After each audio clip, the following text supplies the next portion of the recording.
is Debrah, NSMQ 2021 Presec, and I'm currently a student at MIT studying computer science.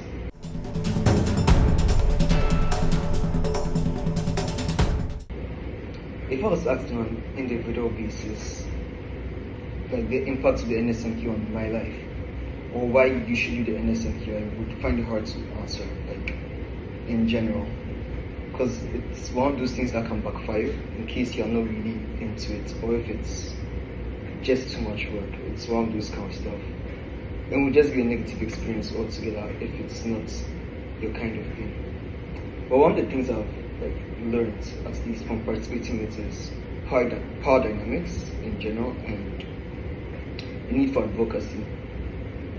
And the best way I can explain this is the time I was in Presec, we had like a room that the whole team went to sleep in. And when it's like 11 p.m., 12 a.m., a particular member of the team always wanted the lights to be off because he couldn't sleep without the lights being off, like ever. And usually I wouldn't care because I can sleep the lights on, I can sleep the lights off, like it's not my business. I don't really mind that kind of thing. But then after a while, I started thinking how it was affecting me. Like if he's in a bad mood, it ends up trickling down to the other people. Like if someone is negative, it's just going to like spread like an infection to everyone. And if everyone is negative, it's never a good thing. Like it's just never a good thing. And the person is also less likely to stand up for you when things are going badly for you. It just creates a horrible chain when no one really has anyone else's back.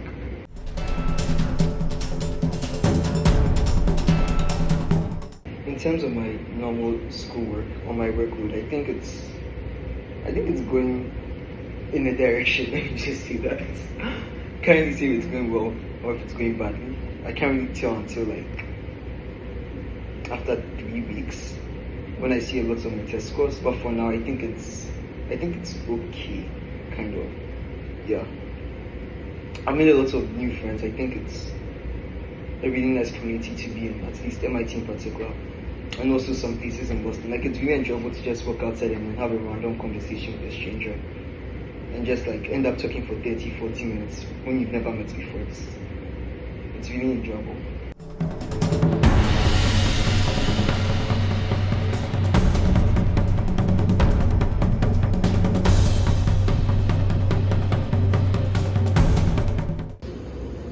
One of them that I was really shocked about is how common drugs are. It's pretty insane. I used to hear musicians like Joshua like rap about drugs and guns like all the time. I thought, oh, it's just one of those things you do. Like it's something that lots of people find interesting. It's actually like really prevalent. A lot of people start taking drugs from like middle school. So yeah, it's quite common. I wouldn't say it's common everywhere in the country, but in a lot of the urban places, like a lot of the cities like New York, Seattle, San Francisco, it's pretty common that lots of teenagers start taking drugs. And also in terms of like professional life, I think the independence of young people is also a bit of a cultural shift from what I'm used to in Ghana. Like you won't see your parents kick out an 18-year-old in Ghana, like almost never. It's just not really in the culture. Or your parents wouldn't expect you to fend for yourself when you're 18 or 19. Or maybe even 24. A lot of times your parents won't expect you to fend for yourself, like in Ghana.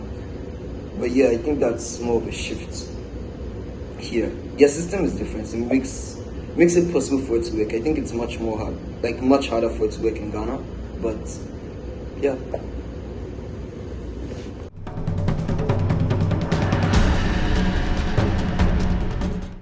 At this point, I think I can just start the tour of the other murals. Because of the mirror image thing, the writings might not be like extremely clear. But yeah, they're just like random artworks by MIT artists. And I just come here for like creative inspiration sometimes. But yeah, I've not been in the US for too long, so I can't say that my advice would be the best in terms of like students that want to study abroad. But one thing that I have noticed is that some people come abroad and don't really broaden their horizon in terms of the stuff they think about, the stuff they talk about, and even how they relate with others. And if I think that would be my highest pet peeve. Like if you do study abroad, try to think out of the box more, try to talk more to other people, try to understand other people more. Try to realize that the power dynamics are different and you can't like cheat other people in certain ways just because you're older or just because you're in a slightly higher position at the moment. Yeah. And also the finances. Yes, the finances. If you do come abroad and you're like financially independent during that period, try to plan it out. Don't be gullible. Like, there are lots of scamming friends, and a lot of your friends might actually like sell you out for a commission just to help a friend that's a scammer, and would even help like lie to you. It can get into big trouble. If you are caught, you can end up getting deported. It's just like a really scary situation to be in. You probably won't end up in that situation. I hope you don't. But yeah, just be careful about it. Be careful of the people that you call friends, or at least the people that you trust in terms of like financial situations and money in general. Yeah, I think we're at the end of the tour for the images. Yeah. So I'll be signing off here. Nice talking to you.